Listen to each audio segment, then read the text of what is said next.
how you end the day and how you start the day. Really important. And I agree with what you're saying of like, getting off of the phone, getting off of all the screens, making some time when you end the day and how you start the day, to really make that a sacred time. And that can be different for each person, and it can also be different for each person on different days. So for me, it's not the same every day. Like I might start off going for a walk. That's a really great way for me to start the day. I might start off in sitting meditation. That's a good way. That's a really good way. Um, I might start off like reading an inspiring text, um, or yeah, or maybe just like even doing like a workout.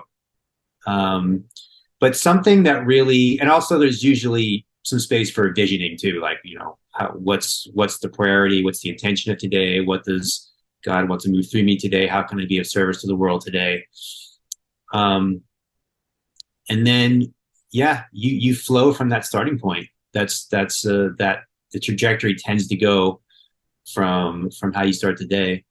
And so I find that that's if you could just kind of hone in on those two elements, like how you end the day and how you start the day, it makes what happens between those 2 points much easier and generally much more in alignment. Yeah.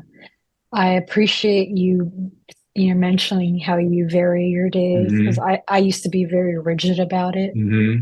And then my days wouldn't go so well on the days that I Yeah. didn't get to do the things I Yeah. wanted to do. And I'm like, you know what? I just need to adapt myself and I'll be okay. Yeah. It's okay if I don't get to do this 7 days a week. At least I did it as much as I could. And it's important to be realistic. We have to be in the world, and not be so heavenly minded we're no earthly good. It's a balance, right? Like you can't just be constantly meditating and in la la land. You have to be out there and contributing and being Hmm. productive in other ways. It's an interesting inquiry because we have our ideas about how we want the week to go and how, what we want to give our time to. And when you're present in the moment, there's times where the moment's telling you something different and the moment is right. The moment's the one that's right, not your idea of how you think it's supposed to go. So the more we can just be present and just kind of listen to, something, asking something like, what's the highest and best for me right now?